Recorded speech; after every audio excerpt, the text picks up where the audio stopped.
Hello everyone, I'm here with another movie review. I miss you so much. This time, I'm bringing you a very exciting movie.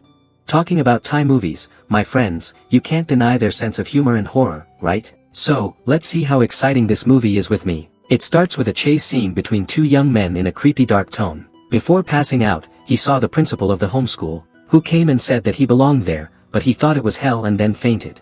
The scene shifts to the morning, in a room where everyone sits like students. It's actually a parent interview session, for their children to enter this school.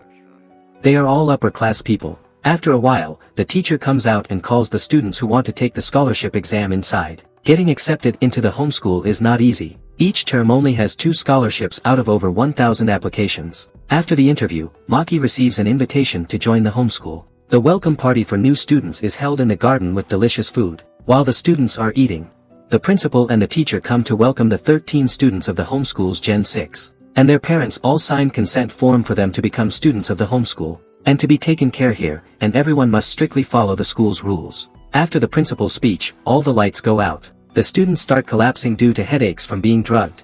Welcome to the homeschool. The next morning, all the students are unconscious on the bus. Maki wakes up first and asks the driver where they are being taken and wakes everyone up. The 13 students are taken to homeschool, but they are all upset and angry because they were drugged last night and consider it kidnapping. The principal says it is part of the school's science course, and that the parents have been informed about it. But the students keep resisting, and 2 of them intend to leave, but the teacher threatens that they will be punished if they cause trouble. Here, students are not allowed to use phones. Each has to put their phone in a wooden box as required. All students must go to bed at the same time, and must not leave rooms after bedtime. They must also wake up at the same time. During class time, the teacher notices that Jingjai is missing. Knowing she is still sleeping, the teacher continues to explain the homeschool rules. On Saturday and Sunday, students must cook their own 3 meals, and the school only serves meals from Monday to Friday. After explaining the rules, the teacher leaves. All the students sit at the dining table, and Mr. Amin and a teacher arrive. With more rules of the homeschool, the teachers update them with information about the school, but they still want to leave. This is your home, and students here must call people at the homeschool master. Respect them, and strictly follow what they teach and the school rules. Especially rule number 5. Students are only allowed to stay within the school area and not enter the forest, because they could get lost. After listening to Mr. Amin, and the students quickly run to the locked gate to escape, not knowing that Mr. Amin is watching them through the camera. After unlocking the gate, they run into the forest. Maki, Nai, and Tibet walk together by the riverbank, talking about the strange rules of the homeschool. Suddenly, it is announced all Gen 6 students to gather in the meeting room.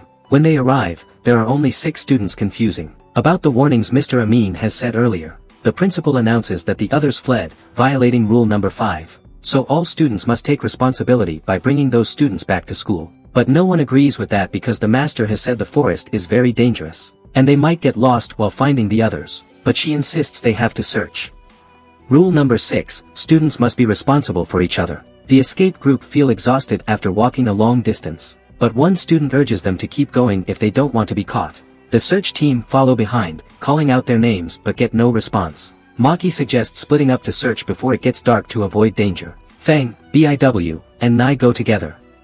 Tibet, Penyuang, and Maki go in the opposite direction. After splitting up, Penyuang, afraid of getting lost, marks the trees they pass with dry sticks. Feeling too tired, someone wants to return to the school as it is getting dark, but they are called a coward, leading to a fight. White intervenes and returns to the homeschool with 3 other students. 3 students left decide to keep fleeing the school even though it is dark. Meanwhile, the search team continue searching. On the way back, White notices Fuji has many wounds on her legs, but she thinks they are minor. Suddenly, a strange scream scares them and causes them to scatter. Luckily, White sees Maki and leads the group to her. Maki wants to find where the scream came from, but Tibet advises her to return to school, because it is dark, and Fuji's legs has quite many wounds. The escapees feel the forest is like a maze, causing them to get lost. Penyuang says he would lead everyone back because he has marked the path. White praises Penyuang's smart and leads everyone back following his marks. Returning to the school, they are taken care by Ms. Preporn, but because of 3 missing students, they have to continue finding. Everyone is responsible for the lives of their Gen 6 students. They go back into the forest to search, with White complaining why they have to find those people, then suddenly hear something passing by. Maki thinks someone is watching them. Meanwhile, the 3 students continue arguing due to exhaustion. Hugo smells something unpleasant and follows the trail. They find a rotting animal carcass. And then a sudden scream makes them panic and run away. Jingjai trips and falls down while the two boys run without looking back. Fang and Biw are discouraged as they can't find anyone and get lost in the forest. Nai comforts them and then sees a master standing in the opposite. Running for a while, they notice Jingjai is missing. One of them goes back to find her but bumps into a master behind. Maki's search team find Jingjai sitting because her leg seems to be sprained. They also encounter that master and are all brought back to Homeschool. Back at school, Maki wants to ask Mr. Amin if he has planned what happened today. But he denies it and says the decision to leave is theirs. He has been watching them from outside the forest. To help them learn to care for each other. He tells everyone to rest and prepare for the first day of the semester. On her way back to her room, Maki is drawn to the pictures of former students there. She stops at the picture of a male student, who is her brother, Jun. Maki's real name is Jean.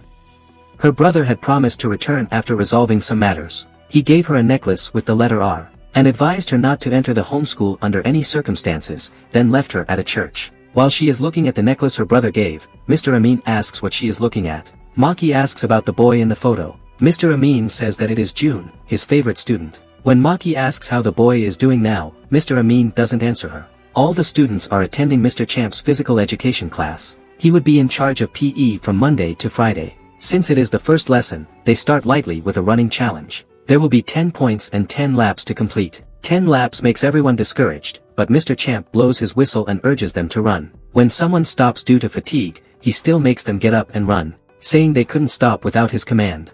If anyone stopped, everyone would have to run 5 more laps. At meal time, the food is so good that a student asks Mr. Foban for more. But he says that everyone receives the same amount of food. No one eats more or less than anyone else. On the first day of the school year, Mr. Amin introduces all the teachers to the students. Ms. Yani, the principal of Homeschool, is the foreign language teacher. Ms. Preporn manages the infirmary, teaching psychology, nursing, and natural healing. Mr. Prasath teaches social science and history. Ms. Deluxe teaches mathematics and science. Mr. Champ teaches physical education, sports, and biology. Mr. Foban manages general affairs at Homeschool, taking care of the students' essential needs. Then Mr. Amin says that since there are no classes this week, he asks the students to take care of the ducklings. If one makes a duckling get hurt, sick, or die, he would be punished. When everyone is unsure what to do with the ducklings, Penyuang says that first, the ducklings need food and shelter, so Maki divides them. One group to find food, the other to find shelter. They start to carry out their mission. Maki, White, and the other girls go to the kitchen to find food. While everyone is unsure of what to feed the ducks, Penyuang says that he reads in a book that ducks eat its pellets or softened food, so they can mix rice with chopped vegetables. After that, everyone starts to make food for the ducks. Meanwhile, the boys find wood in the garden to build houses for the ducks. While everyone is working, 3 students just watch. When asked why they don't help, they say they come here to study, not to herd ducks. Ms. Yani, standing behind them, is informed about Hugo's group's refusal to work. She says it is everyone's responsibility. This week, she wouldn't punish anyone, but the one who lets ducklings sick, or died would be punished. So, if they didn't help, they would learn a lesson about duty and conscience. Penyuang talks about things of ducks makes Hugo's group angry. So, when Penyuang is carrying duck food, they trip him, making him fall and spill the food on the ground. White thinks Hugo's group is bullying Penyuang, but they say it is an accident and pretend to help pick up the food. Hugo tries to force Penyuang to eat the duck food, but Penyuang pushes him away, making Hugo a fool. Angry at being laughed at, Hugo blames and hits Penyuang, but is stopped. The group watch Penyuang writhing on the ground, agitated. White angrily walks over, slaps Hugo, and warns him not to touch Penyuang, but Hugo wouldn't back down. He steps forward to fight back, but Nai challenges him. Until Maki intervenes, saying they would be punished if they keep fighting. Ms. Yani is observing everything from behind. When the bell rings for lunch, everyone returns to the dining hall to eat. But the food is too salty and tough, making it hard to eat. It isn't as good as breakfast, so they want to change the food, but Mr. Foban says if they didn't eat, they would have to go hungry until dinner. After lunch, Maki's group return to the duck coop and take care of them. Penyuang suggests that everyone name their duck. Tibet names his duck Bo. Because his mom calls all animals Bo, so Nai wants to name his duck Bo, too. But since it's the same name, they have to divide them into Bo 1 and Bo 2. When Hugo's group asks for food for their duck, White agrees and also makes fun of their owners. Ms. Yani continues to observe and take notes on the students' behaviors. After days of taking care of the ducklings, Mr. Amin asks the students what they learned from the ducks, but only receives silence, so he tells them to continue taking care of the ducks. Hugo's group says that taking care of those stupid ducks is a waste of time. and Jingjai says she doesn't understand why she has to do that. Mr. Amin says there would be a reward if anyone kept their duck safe for a certain number of days. Then they would get to eat a special dish each meal. No more early wake-ups or exercises and having their own bedroom. Just keeping their duck alive would earn them those rewards. These things seem to encourage the students' bad instincts. Hugo's group ask Penyueng to take care of their ducks with coercion. Jingjai also asks Bai and Fang to take care of her ducks, claiming her foot still hurts. At bedtime, they couldn't find Penyueng anywhere. Penyueng, fearing the ducklings would die in the rain, hurriedly runs to move them into a box to avoid the rain. After counting the ducks and putting them in the cage, he runs back to the room with his ducklings and his friends. While the roommates neglect the lives of the ducks in the rainy night, Penyueng brings them into the room. While complaining about the sound of ducks in the room, they find the duck coop broken, so they hurry to find the ducks. When all the students gather in the dining hall, Ms. Yani says that whoever lost their duck has to find it, and take responsibility for the ducks. If not found, they would be punished. Those who keep their ducks could have breakfast. The students search for their ducks all morning but find none. Returning to the dining hall, the food has been cleared away by Mr. Foban, so there is nothing left to eat. Hugo's group, because Penyueng keeps their ducklings, are allowed to stay and eat. They secretly hide some sandwiches in the box but only enough for the girls. Maki decides to share the food with the boys for them to have enough strength to search for the ducks. After eating, Maki's group go into the woods to search for the ducks. As searching, Maki sees a duck approaching. It is Jingjai's duck and Nai's duck named Bo2. Finding her duck, Jingjai makes an excuse to return early due to her sore foot. Nai asks Jingjai to bring his duck back and continues searching with Maki. White's group keeps searching for the ducks, but Bai and Fang gradually lose hope. Then White comes up with the idea of asking Penyueng to find their ducks for them. After discussing, the group decide to ask Penyueng to find their ducks. Fuji says they shouldn't force Penyueng because it is everyone's responsibility. Penyueng decides to help them. When the group return to the duck coop, all the ducks are there.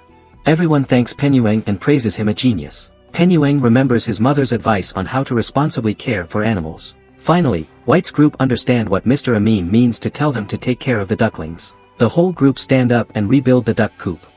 Meanwhile, Maki's group continue searching, and when it gets dark, they see a strange gate. They think it might be the dangerous forbidden area that they shouldn't approach. Maki mentions White heard screams in the forest when they escaped.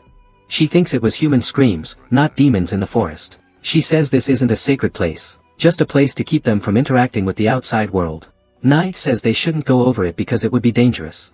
As Maki is about to break the door, Mr. Praseth shouts to stop her from entering the forbidden area. Mr. Praseth says it is a forbidden and dangerous area, so they shouldn't get close. Maki says she has to find the ducklings, then Mr. Praseth says all the ducks have been found. Return quickly and don't come back here anymore. Maki continues to ask Mr. Praseth about the forbidden area, but he only says he is protecting the students from danger. Maki thinks he is hiding something, but she could only return to homeschool. Jingjai waits for Hugo and persuades him to go out to find the ducklings. The two kiss on the bench. Jingjai sees a dead duck, but Hugo thinks it is just sleeping, so they approach to see. When they touch it, they realize the duck is truly dead. On its leg has Hugo's name, which scares him and he looks at Jingjai. The students are summoned to the hall at night. Mr. Amin says a student has violated the rules, and would be punished for irresponsibility on the assigned task. Mr. Foban brings a dead duck of Penyueng's, which seems strange to everyone. Penyueng claimed it isn't his duck and insists his duckling is still alive. Mr. Amin punishes Penyueng with solitary confinement in the confession room until he admits his action. Penyueng panics and keeps repeating strange phrases. White stands up, saying she doesn't believe Penyueng let his duck die because he is the best duck caretaker. But Mr. Amin checks, and indeed the duck was sick. Penyueng has to take responsibility for this. Maki seems unable to keep calm when recalling the past. When her brother June held a knife in his hand to kill their father, she approached him. Even in sleep, she still has nightmares and wakes up in the middle of the night. It seems the unease is always inside her. The next morning, everyone enjoys a special meal, beefsteak made from special ingredients. While everyone is eating enthusiastically, Fang notices a name tag attached to the duck's leg, placed under the beef. She just realizes they are eating her duck. They ask Ms. Yani why there is a name tag under the meat, implying she killed the ducks. Ms. Yani says the food they are eating is made from their ducks. That is their punishment. They become horrified to realize they have eaten their own ducks. Ms. Yani says they need to quickly finish eating and prepare for class. Everyone rushes to the duck coop to clarify whether Ms. Yani has indeed done that. But reaching the duck coop, those ducks have truly disappeared. They think the masters have gone too far with forcing them to suffer this punishment. They assume they shouldn't give in to the masters anymore. They consider skipping class, but Maki says if they did, the masters would punish them even more. Just then, there is an announcement for all students to gather in the hall, only a few and Maki return. The rest, White, Fuji, and Hugo's group, stubbornly stay outside on the veranda. Right then, Mr. Prasath catches them and says they should go to class. As fleeing, they encounter Mr. Foban. The first run is beaten. The group are forced to comply, line up, and return to class. Mr. Prasath teaches the history lesson and wants everyone to listen carefully. Humans are the greatest enemies of history. During the lesson, Mr. Prasath hands out papers to each student and asks them to face the truth. Everyone has to write confessions about the mistakes they have made since arriving at here. White argues that Mr. Prasath should also write about the school's wrongdoings. But the master insists that since they are at homeschool, they must abide by the rules here. All of your parents know about this. The increasingly stringent regulations leave students frustrated and angry. Ms. Yani reports to Mr. Amin that the first class goes as predicted. Mr. Prasath reports that June's condition last night was concerning. But Mr. Amin says he would handle that matter. Ms. Yani remarks that he should remember this is homeschool, not a hospital. Just the angry look from Mr. Amin makes Ms. Yani hastily leave. Maki wakes up from a nightmare and realizes they are late for exercise, so she hurriedly wakes everyone up. White finds it strange that they aren't awakened as usual. Only Maki, White, and Fuji run over to find that only 3 boys are already waiting for exercise. Because no one responds to their calls, Mr. Champ requests everyone to run until the other students woke up. Early risers are punished with running while those who arrive late stand to watch. At mealtime, the food is difficult to swallow, causing some students about to leave without eating. Ms. Yani reminds, if anyone doesn't eat, the rest of you will have to eat their food. If you don't finish, you won't get the next meal, and if you don't want that to happen, then everyone must eat. Everyone returns to their food. After finishing their meal, Maki and White ask Ms. Yani about Penyuang's situation. Ms. Yani says that Penyuang is undergoing treatment, which makes Maki and White worried. Penyuang is undergoing psychological treatment and is confined alone. Ms. Yani says they shouldn't worry about him because homeschool will never abandon him. White wants to visit Penyuang, but Ms. Yani says it's only allowed after classes. Maki remarks that they aren't learning anything, they're just being punished. All the time. But Ms. Yani says nothing and leaves. All the students gather for the first class. Ms. Deluxe starts by answering some simple questions to train their thinking and minds. For the question sheet on the table, everyone has 5 minutes to think. If not, they will be punished. Everyone has to do until find a correct answer. And if anyone answers incorrectly, even just one question, no one will be allowed to leave the room. After going around, Ms. Deluxe says some students answered correctly, some didn't, so they have to answer more questions. Increasingly incomprehensible rules make all students think. They come here to be punished instead of learning. They themselves are the ones being punished, not Penyuang. Penyuang is locked in a secret room by Mr. Foban, but he clings to him, saying he doesn't want to be locked up here. Mr. Foban offers Penyuang a candy, but he refuses to take it. Mr. Foban insists, saying it's an order from Mr. Amin and he'll recover quickly. Penyuang seems to go crazy about the unforgettable memories of being locked up by his father. At this point, Maki and White step in to comfort Penyuang, offering him his favorite snack, which calms Penyuang down, saying that the Wednesday dinner is very tasty. White praises his good memory, to which Penyuang says. Mr. Amin also said that and suggested memory could be Penyuang's weapon. Maki wonders why Mr. Amin said that to Penyuang, even he doesn't understand why. Penyuang says the dead duck wasn't his because his duck had a spot on its left leg. White's duck had the sharpest beak and was the second largest after Mork's duck. Maki's duck was round and had a scar on its right wing. But he doesn't know whose duck died, nor has he seen it before. This makes Maki and White suspicious and think it could be a setup by the masters involving the ducks and Penyuang. All the students start getting punished after the duck's death. Penyuang is taken away, but he insists the duck wasn't owned by any of the 13 students. So it's highly likely the duck was intentionally set up by the masters to create a punishment scenario. White and Maki then find the masters, accusing them of intentionally making things difficult for the students, with rules unlike any other, which angers Mr. Prasath. But he restrains himself, saying it seems the Gen 6 students are quick-wit. Ms. Preporn suggests that once they understand the issue, they should take action. Maki asks what the issue is, but the teachers remain silent and leave. After learning the situation, the group discuss how the masters are educating the students here. After some discussion, Maki wonders if the masters aren't orchestrating this and if the duck belongs to someone else. That could be a possibility, explaining the peculiar rules here. And someone might be framing Penyuang. They finally find an answer, which catches Mr. Amin's attention. During mealtime, Mr. Foban brings a meal for Jingjai to take to Penyuang, but she refuses. Mr. Foban insists it's Mr. Amin's order, making it Jingjai's responsibility from now on. Jingjai delivers the food to Penyueng.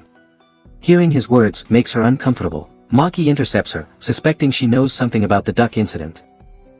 Hugo intervenes, and Maki warns that unless they tell the truth, the punishments won't stop. During the exercise session, everyone is punished intensely, leaving them exhausted and angry. Maki suggests it's because someone framed Penyueng.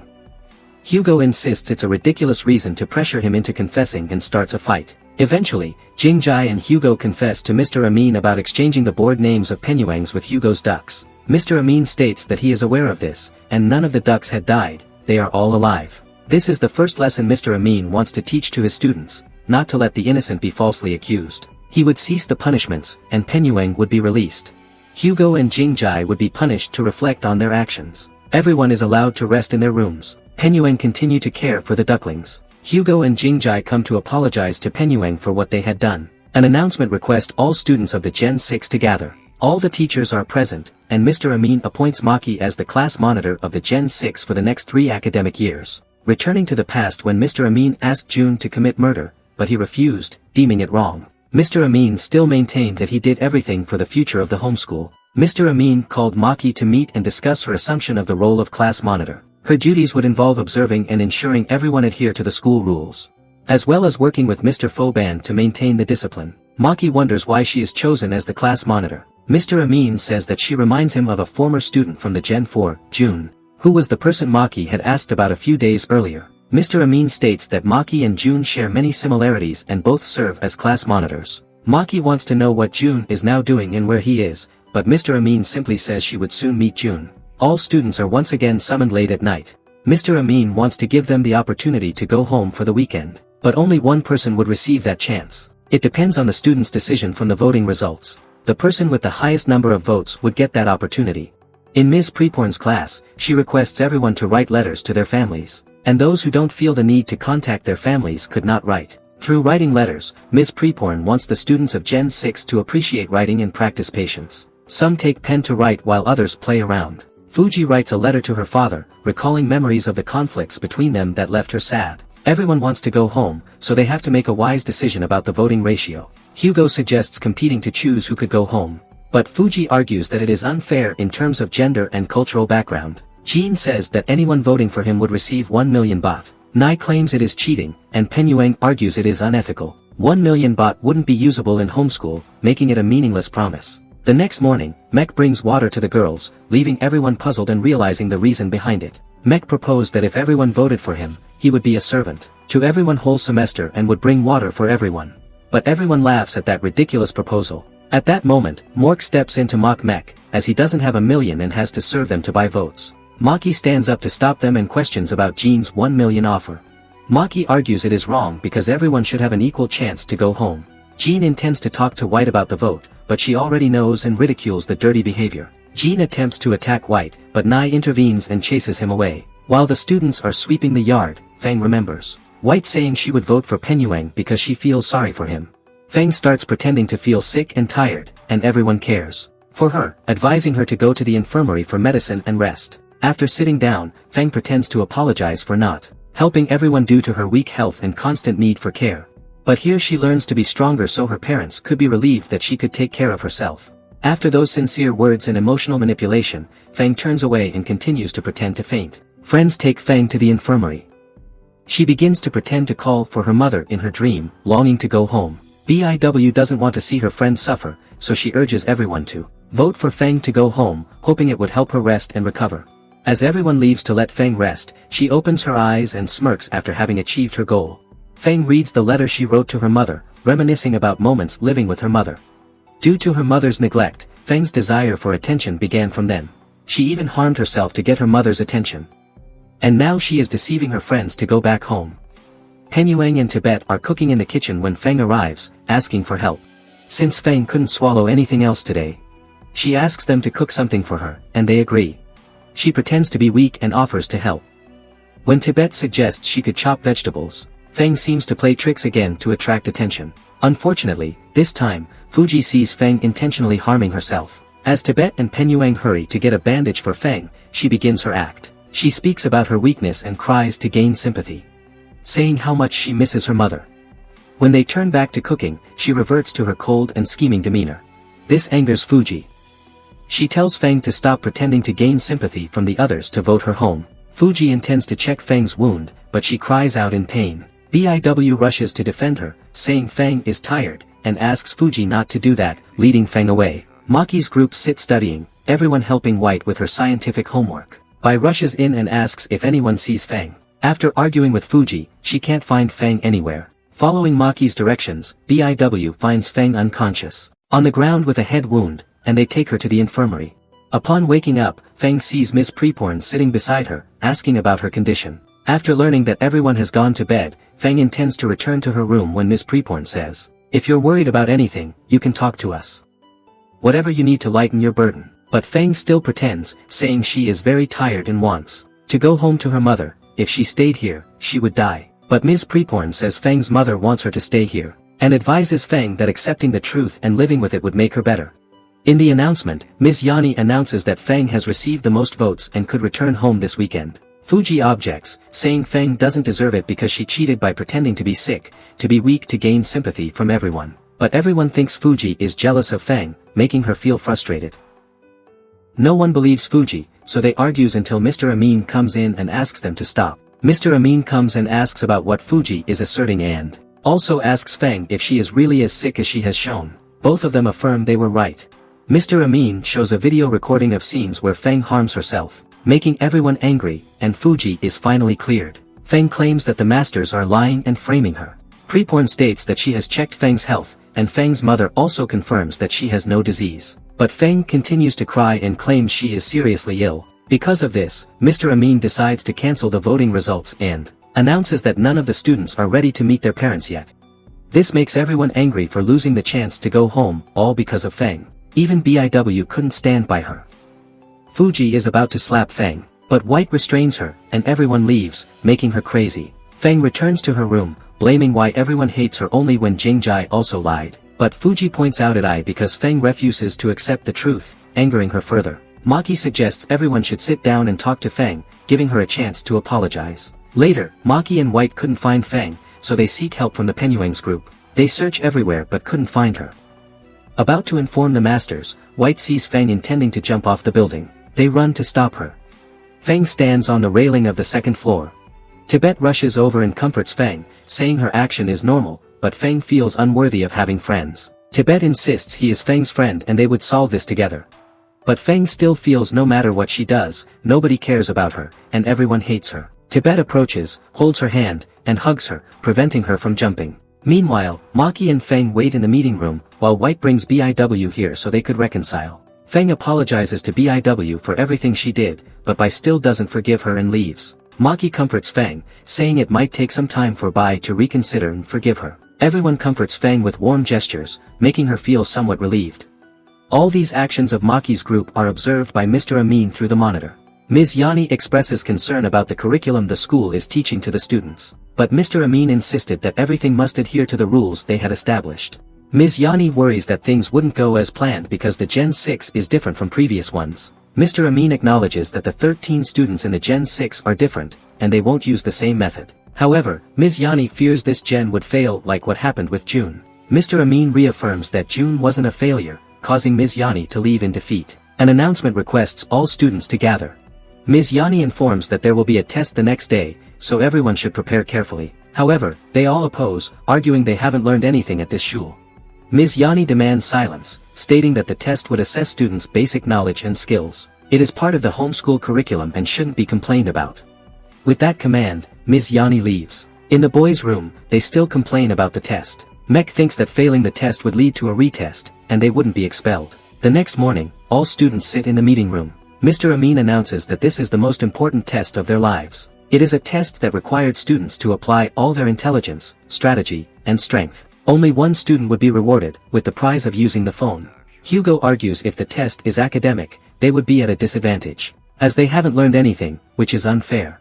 Mr. Amin asserts that fairness always exists at homeschool. Students could choose the subject they are good at and use any means to pass the test. The test consists of 3 rounds, and only those who passed the previous round are eligible for the next round. Failing is also normal because since the establishment of homeschool, only one student had advanced to the final round and passed. Maki asks who that was, and Mr. Amin says it was June from Gen 4. The test includes math, history, physical education, agriculture, and English. White, Penyueng, Hugo, and Jingjai choose math, while Fuji, Nai, and Mork choose history. Teacher Prasad asks if they have thought carefully before choosing as a warning before the test. He then asks why they choose this subject, and everyone seems confident in their abilities. Mek and Jang choose physical education despite the warning from Mr. Champ that the test wouldn't be easy, but they are still confident in their abilities. BIW chooses agriculture and has to find at least 12 types of flowers within 1 hour. The history test with 100 questions has to be completed within 30 minutes. In the physical test, students have to run past Teacher Champ. For the English test, students have 1 hour to find the message the author conveys in the passage. For the math test, students have 1 hour to solve 20 questions. Masters always emphasize that students could do anything to complete the test. The test time begins, and all subjects are monitored by Mr. Amin through the screen. He also sends wishes to the students. Bai goes into the forest to find flowers. Hugo and Jingjai move closer to Penyueng to copy his answers and fool around. Although students feel uncomfortable with the cheating limited time in every subject, masters still emphasize that students could use any means to complete the test. The test time is nearing its end. BIW gets lost in the forest after finding a few flowers. This makes her panic and run to find help. In despair, she meets Mr. Foban and fails the test. White and Penyueng work together on the test, allowing Hugo and Jingjai to cheat, so they all pass the test. Maki, Tibet, and Fang collaborate to find the answers for the English test and pass. Mek and Mork couldn't catch up with Teacher Champ, so they give up and fail the test. Nai is lucky to answer the most questions correctly in the history test and pass. The failed would be marked an X on their forehead and gather in the meeting room. In the next round, everyone would compete with each other and come to Ms. Preporn's room to prepare. Before starting round 2, Ms. Preporn reminds everyone to think, analyze, and differentiate tasks in this round carefully. Then, everyone changes into sports attire and sits in a circle outside in the garden. The test is similar to the musical chairs game, where everyone would reveal their true faces. The rule of the test is that students have to find a seat before the music stops. When the music stops, those not seated will automatically be eliminated. There are 3 rounds, and the number of chairs decreases each round. Another rule is that as long as the music is playing, students could do anything to get a seat and protect their seat. Those who fail the first round test watch the next round in the meeting room. Mek suggests playing a guessing game. The test begins. The music starts playing with 7 chairs. Everyone sits on 6 chairs, leaving only 1, and Hugo and Jingjai are the last 2. Hugo refuses to give in and quickly sits on the 7th chair, leaving Jingjai without a seat. Hugo then claims that the music is still on, so Jingjai goes to steal Fang's seat. Jingjai comes to chase Fang away to take her seat. White kicks Jingjai, causing her to stand up, and they begin to argue loudly, making everyone uncomfortable. The argument among the girls annoyed and angered everyone. Nai says that if these chairs are too bothering, just break them. And he indeed does that. He first goes to Hugo's chair to break it, but Hugo resists, leading to a conflict and eventually a chaotic fight. Penyueng is scared of the conflict, while Ms. Preporn stands aside and smiles. The losing team is cheering in the meeting room until Ms. Yani enters and rebukes them. She says they are the losers and should think about why they fail. This makes everyone silent, and they each answer why they fail. But Ms. Yani questions if they are sure that is why they fail, and tells them to think about the reason while waiting for the others to finish round 2. Outside, people are still arguing about the chairs. Maki calls for everyone to stop and says she has a fair solution for everyone. By starting the round again fairly. If they kept fighting, they would all fail and no one could contact their families. But Jingjai disagrees with replaying the round. Ms. Preporn then says that as long as music is on, they could restart or continue sitting. White tells Jingjai that if she didn't play again, White would break all the chairs and no one would win. Everyone agrees to replay the round. Mr. Amin feels disappointed in the students of Gen 6. The competition restarts with 7 chairs. Maki holds Jingjai so that White and Fang could sit on chairs, while the male group hold Hugo for Penyueng to sit. Finally, only 1 chair is left, and Hugo and Jingjai are the 2 without seats. This time Jingjai sits on the chair first, and Hugo is about to take another's chair, but then pushes Jingjai out and take that seat. While fighting for the chair, the bell rings. Ms. Preporn announces that Hugo and Jingjai are eliminated. Hugo and Jingjai return to the room for the eliminated with sadness. Next, Ms. Preporn reiterates the rules and instructions once again before starting the new round. This time there are only 5 chairs, as everyone rushes for chairs, only Fang stands still and says, after deceiving everyone, she shouldn't have entered this round from the beginning. Fang apologizes and leaves to stand by Ms. Preporn. Fang withdrew even though the master reminds that if she did so, Fang would lose the chance to contact her family.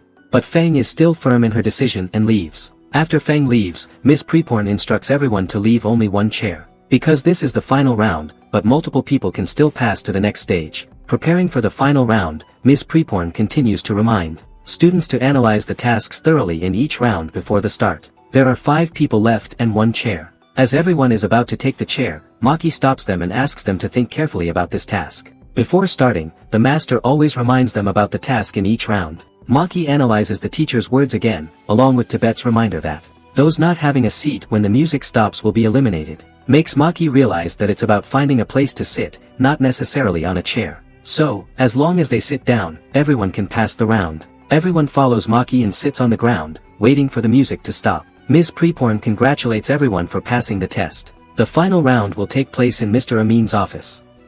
He will personally supervise the final round. Everyone heads to Mr. Amin's office to participate in the final round. In this final round, they only need to answer the challenge questions that Mr. Amin gives them. There's only one question, and they'll have 1 hour to find the answer, with only one chance to answer. If answer incorrectly, they'll be immediately eliminated. The final round begins, each person receives a blank paper. But Mr. Amin says that's what they need to answer.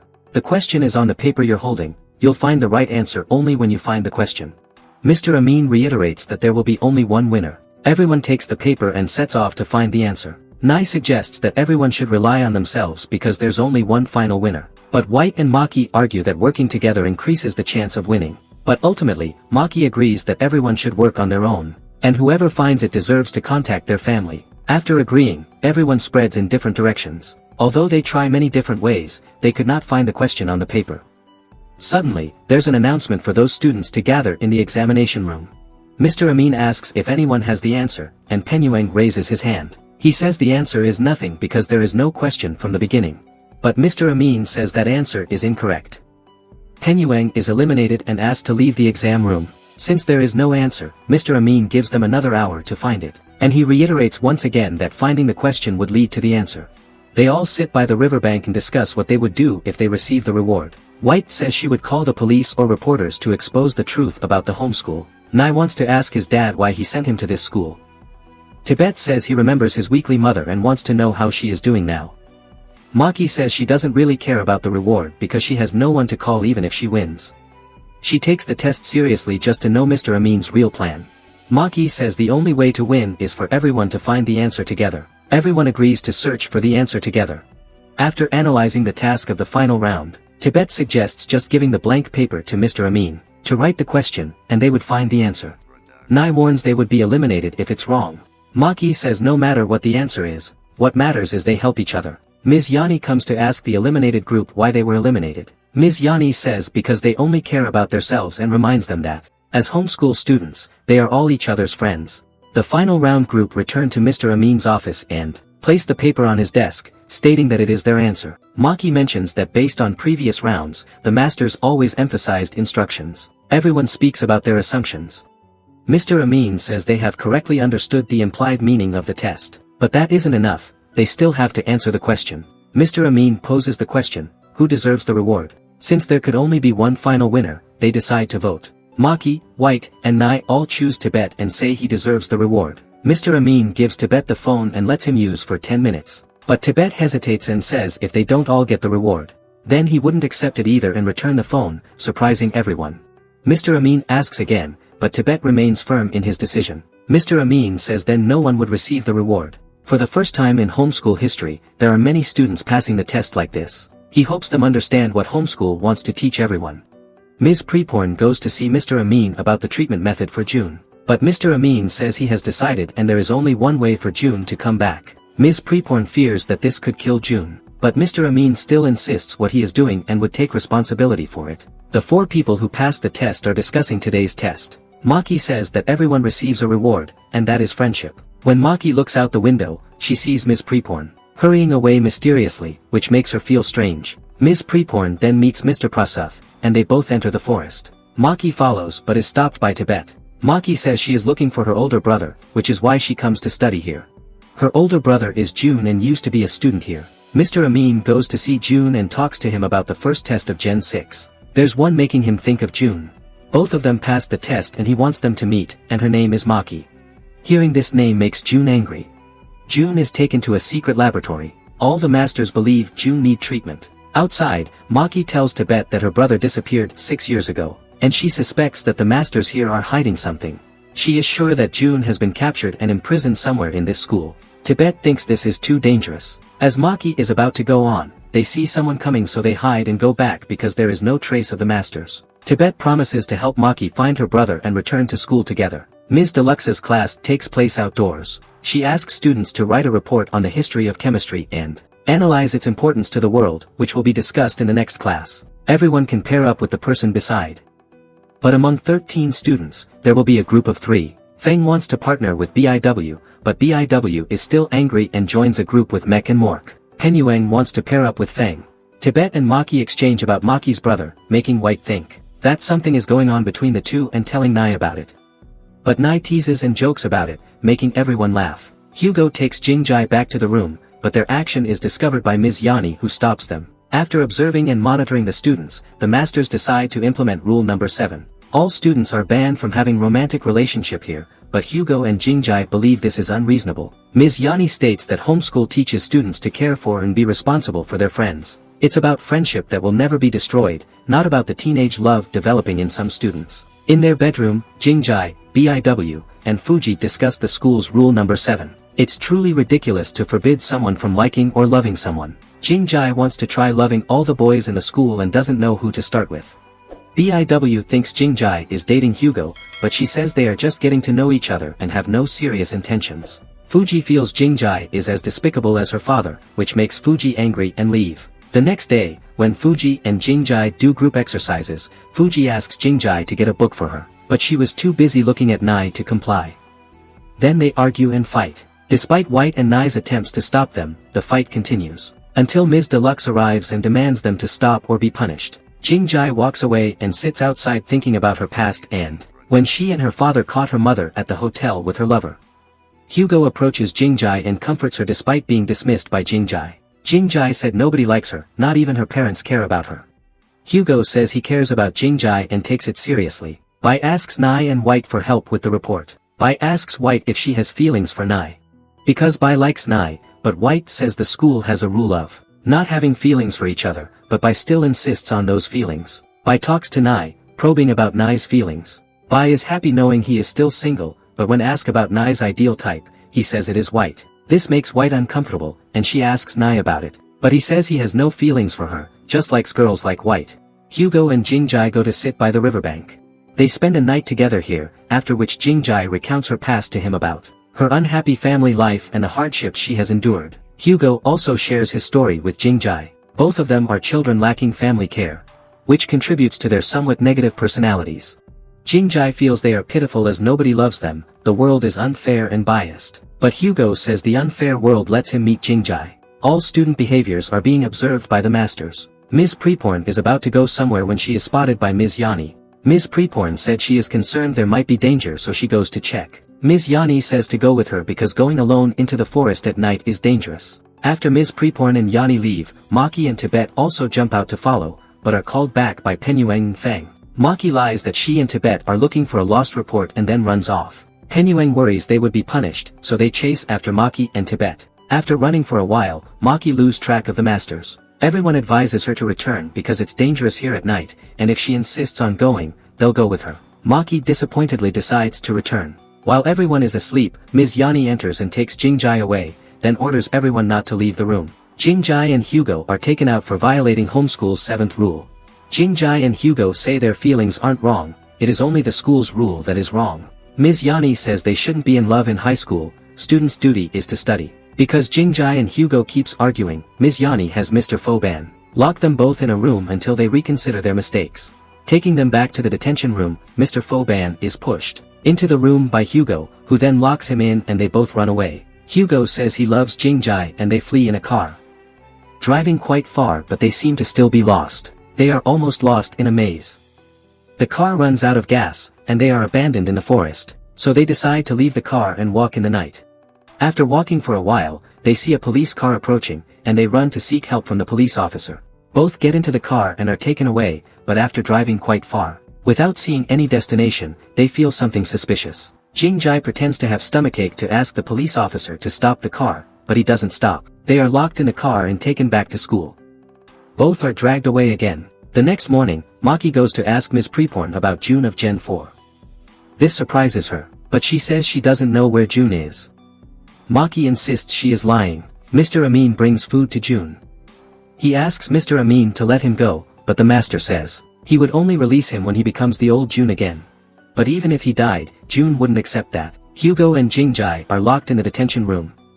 Mr. Amin asks if they are ready to change. Being locked up and desperate, Jingjai and Hugo quickly admit their mistakes and promise to change, begging Mr. Amin to let them out. Mr. Amin believes these two students haven't truly changed. If they did, they wouldn't beg and trust Mr. Amin and believe in homeschool. Hugo and Jingjai would have to attend a special course until they could change themselves. All students gather in the meeting room, and Mr. Amin announces that after Hugo and Jingjai run away, they are punished, but they haven't truly realized their mistakes, so their punishment will continue.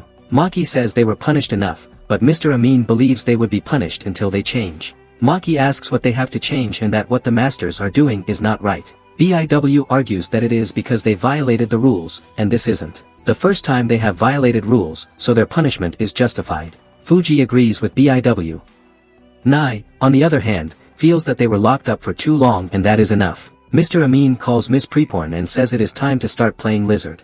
Mr. Amin says he wants to adjust some things and make it more challenging than before. Ms. Preporn says it is too early to do it now and the students aren't ready either. Mr. Amin says they shouldn't underestimate Gen 6 students as they are more potential than they think. They always exceed their expectations and they are the ones who change society. Ms. Preporn agrees and decides to start the game. All students gather outside and see a landline phone on a table without any keys. When all the students are confused, Ms. Preporn announces about the lizard game. The game rule is that each person will receive a call to know which animal they represent. One of the students will be the lizard. The lizard can command others to do anything but cannot reveal the identities and tasks of other animals. When the lizard is found, the game will end.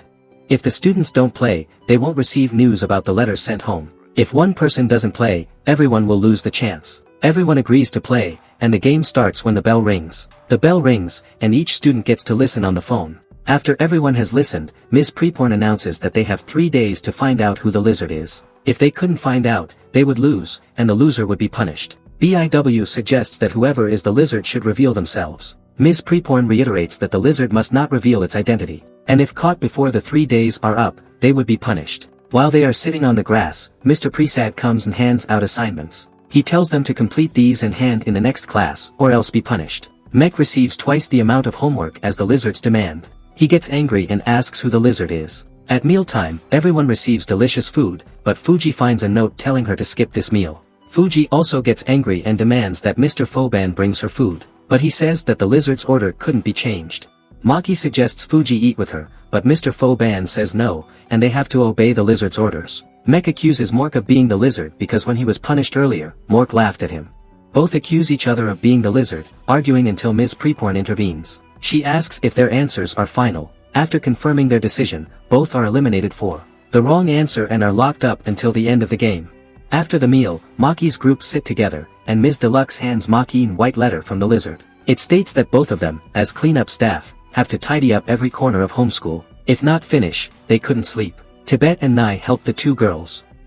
All four get up to do the task. While cleaning, Maki mentions about White's animal and asks Tibet and Nai about their identities. Tibet is a lion, Nai is a shark. After that, she writes on the board the revealed animal identities. Only those of Fang, Jean, and Penyuang remain known. One of them would be the lizard, but it need investigation to determine who. While everyone is asleep, Mr. Champ comes to wake up Penyuang to run. The letter states Penyuang's task is to run around the yard for 2 hours. Nai and Tibet are also punished for disobeying the lizard's orders to help Maki and White to tidy up. All three get up and go outside to run, along with Fang, the only girl being made to run. While running, Fang trips and hurts her ankle, so Tibet carries her to fulfill the lizard's command. In the morning, while Maki and Tibet are reading, they receive a new order from the lizard. Maki and Tibet have to organize the books by genre and alphabetically. At mealtime, Squirrel and Deer receive the note to skip their meal. Fuji and White get furious at being starved, but Nai gives his food to White. After laboring according to the lizard's orders, everyone returns to the meeting room.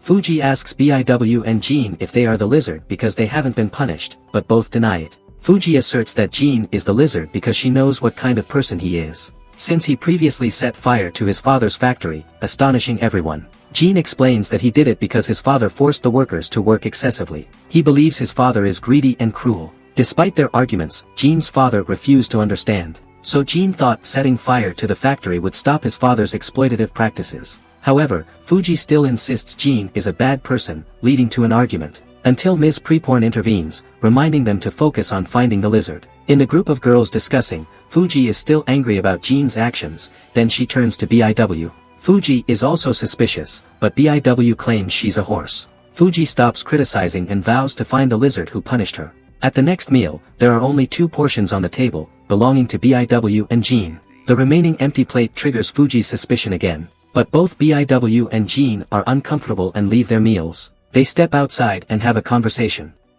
BIW understands Jean's actions towards his father, because BIW's father is similar, being a murderer, swindler, and oppressor of the villagers, but she still loves him. Maki's group comes to ask Jean and BIW about their animals. Jean is a mouse, Bai is a horse. After knowing everyone's animals and no one being a lizard, someone may be lying.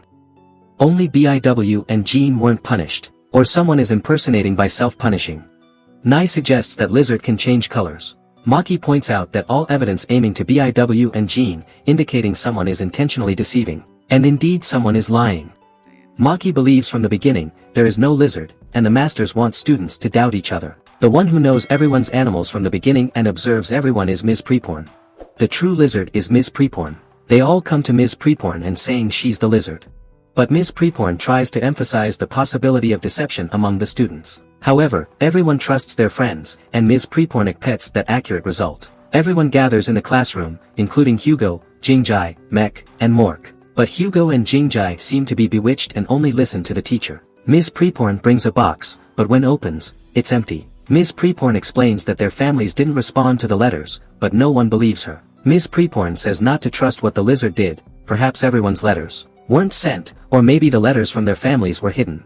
Then Ms. Preporn leaves, leaving everyone puzzled. Mr. Champ meets with Mr. Amin, who mentions that this gen students are growing remarkably fast and impressively. Therefore, he requests Mr. Champ to start the new class. He hopes the new game will leave a lifelong impression on them. At exactly midnight, Hugo wakes up and stands up, making everyone in the room feel strange. When called him, he only repeats the treatment room. Mr. Amin is reprimanding Mr. Prasad for letting Ms. Deluxe go missing. Mr. Amin explains that so if she doesn't take the correct dosage of medicine, she'll have other symptoms. Then Mr. Amin orders Mr. Prasad to find Ms. Deluxe and bring her back. Mr. Amin arrives at the treatment room where June is being held. June thinks about the moment he was with his sister and starts crying, apologizing. Mr. Prasad and Ms. Yani are both looking for Ms. Deluxe, but Ms. Deluxe manages to evade both of them in fear. Maki's group are discussing the strange behavior of Hugo and Jingjai after being released. This morning, Maki encounters Jingjai outside the bathroom, where she just stands repeating the phrase must be changed, making Maki suspect that the masters must have done something to them. Nai thinks that they might have used magic on them. Mek and Mork argue, scaring Penyueng. Maki's group rush to intervene just as an announcement is broadcast. Change into your uniforms and gather in the courtyard. Mr. Champ announces that he has prepared an activity to assess everyone's readiness as homeschool students. Mr. Champ instructs each to take a stick and divide into 2 teams based on the stick's color. The white team and the black team. Everyone competes against each other to win materials. The winning team will get ingredients for the next meal, while the losing team will not eat. Each team will have a randomly selected contestant chosen by Mr. Champ. Mek from the white team, and Mork from the black team for the first match. Mr. Champ hands them a rope and instructs them to fistfight. The team whose rope is untied first loses. The match begins, and both fight fiercely until Mork starts bleeding and unable to fight back. Maki requests Mr. Champ to stop, but he insists that the battle continues until the rope is untied. As everyone intervenes, Mr. Champ refuses to let Maki untie the rope, so Nai steps up to confront him. Mr. Champ punishes Maki, White, Nai, and Tibet for defiance, and they are all confined to a room, which is exactly what he intends. Because without this group, the remaining students will be chaotic and fight each other. But Maki's group believes their friends will support each other. Ms. Yani visits June and advises him not to be stubborn and to trust homeschool again. June remains adamant about not trusting this place. Ms. Yani warns June that if he remains stubborn, his sister will be in danger. Everyone returns to the room and discusses why the twins hate each other so much. The twins' family is also strange, with one parent loving one but hating the other, and vice versa. Both sit and reflect on moments spent with their parents. Their family isn't happy because their parents also have irreconcilable conflicts, using their children as excuses. Both Mek and Mork wonder why their parents brought them to homeschool. They feel the world treats them cruelly. Penyuang says that no matter how cruel the world may be to us, we don't need to hate each other. Because if we hate each other, we'll end up alone, a lonely life. Ms. Yani arrives at the detention room and announces the punishment. Everyone must go to the repentance tree and leave. All four follow to a place where Ms. Yani says is the repentance tree. White thinks the repentance tree is no different from the others. Ms. Yani says with such insensitive eyes, she won't see it. It's called the repentance tree because everyone must sit under it and reflect on their mistakes until they admit what they did wrong. Ms. Yani will sit below and observe until everyone's penitent. The white team wins, so they get plenty of ingredients, but they mustn't share with the black team. Any leftovers will be discarded if not used up. Fang asks why, and Mr. Champ says everyone will continue to compete for ingredients for the next meal. The black team feels disadvantaged due to hunger, injuries, and missing members. Penyuang reveals that he has some food and asks if anyone wants to eat. Penyuang takes out the food and shares it with everyone. The team happily eat together. Mr. Prasath and Mr. Foban are still searching for Ms. Deluxe. Footprints indicates she's running wild in the forest, but the footprints don't match, leading Mr. Prasath to think Ms. Deluxe is running with someone else. The students gather for the next round. The rules remain the same, whoever unties first loses. This time, Mr. Champ will let everyone draw lots. Since Mork is injured, he'll be exempt from competing, resulting in 4 matches. The team with more points will get ingredients for the next meal. Hugo draws and gets Jingjai as his opponent. She argues it's unfair because they're different genders. But Mr. Champ insists that in the real world, genders are equal. Hugo and Jingjai face off. Once Mr. Champ starts, Hugo unties the rope for Jingjai to win, not wanting to harm her. The black team wins, so they get to draw for the next round. Jean and Fuji are paired. Fuji quickly knocks Jean down and unties the rope. 2 teams tie. The next match is between Fang and BIW. BIW forces Fang to release her hand, but both end up rolling on the ground crying. Fang asks BIW if she wants to be friends again. BIW hugs Fang and apologizes, reconciling. Fang and BIW both untie their ropes, resulting in tie again. The final match between Mek and Penyuang will decide the overall outcome. Once started, both untie each other's ropes, resulting in another tie, frustrating Mr. Champ, who declares everyone will go hungry. Maki's group are punished under the repentance tree until late at night. Suddenly they hear someone scream. Ms. Yani tells everyone to stay still and rushes to investigate. But the group quickly find Ms. Deluxe hiding behind a tree. She claims June is somewhere in the homeschool. Maki asks where June is in the school, but she doesn't remember. Ms. Deluxe seems as if fleeing from someone. She mumbles that she doesn't remember and urges them to run away. While they're confused, Mr. Prasath and Mr. Foban arrive and inquire what's happening and why everyone is there. Mr. Prasath asks Ms. Deluxe who injured her, but she claims not to remember. Suddenly, Ms. Yani appears and explains she followed Ms. Deluxe's cries but her lantern went out. Maki wonders if anyone else is out there besides them. But Ms. Yani denies it, instructing everyone to return to homeschool under Mr. Foban's supervision. Maki shares her brother June's story with White and Nai. They wonder why June is locked up here, and it's no different from a prison. White recalls the first time she escaped from here, hearing someone screams in the woods, possibly June's voice. Maki agrees, but their attempts to follow the teachers into the woods have failed, so she doesn't know where her brother is now. As Ms. Deluxe passes by, Maki asks her about last night in the woods when she said June was in homeschool, but Ms. Deluxe claims not to know June and says her leg wound was treated by Ms. Preporn. Ms. Deluxe claims she doesn't remember anything and it might be a side effect of the medicine she's taking. White asks why she's taking medicine, then Mr. Prasath intervenes, saying it's the master's personal matter, so they shouldn't ask. Deluxe mentions the medicine helps her sleep better and leaves with Mr. Prasath. Maki suggests that Ms. Deluxe is similar to Hugo and Jingjai, as if their memories have been erased. White remarks this place is increasingly mysterious. Suddenly, Penyuang rushes in and leads them to the room where others are gathering. Here, they plan to escape from homeschool again. Maki insists she must stay, while everyone wants to leave because they miss home. Maki says she has a plan. They will escape using the bus they arrived in. They'll have to steal the bus and escape, but first, they must turn off the lights to confuse the teachers and force them into the woods. Someone will sneak into Mr. Amin's room and steal the key, but it might be challenging. Suddenly, Jingjai becomes strange. She remains motionless even when called. Jingjai screams and faints. After being taken to the infirmary, Ms. Preporn examines her and says there's nothing to worry about. It might just be because Jingjai is too stressed and tired and needs some rest to recover. But Maki questions whether that's the only reason for Jingjai's condition or if there's something else causing it. Ms. Preporn says there's nothing else and smiles before leaving. Hugo says they agree with Maki's plan, and if it fails, they'll burn down the school and destroy it. At night, Maki switches off the circuit breaker. The masters gather in Mr. Amin's office, but he isn't here. Then suddenly the power goes out. Fang rushes in and says there's a fire in the hall, causing them to run out. Biw and Penyuang also say there's a fire in the kitchen and someone is burning the school. Ms. Yani assigns the teachers to check the fire. Mek runs in and comes out with the key. People find it strange how fast she got it, but Mek says the key is just in the cabinet, as if it was prepared for him to take. Start running, they encounter Mr. Amin. He asks why they want to escape with such a childish plan. It's not worthy of being students of homeschool. Everyone says they never wanted to be students at homeschool. If he doesn't let them go, they will destroy this school. Everyone says they will go back home. Mr. Amin asks if their families want them to go back or not. Both sides argue about what a family is. Then Mr. Amin says if everyone is determined to leave, then Mr. Foban will take them to what you call home. Maki wonders why Mr. Amin is letting everyone leave so easily this time. He says it's because they all want it so. And they have to figure out why he kept them here in the previous times.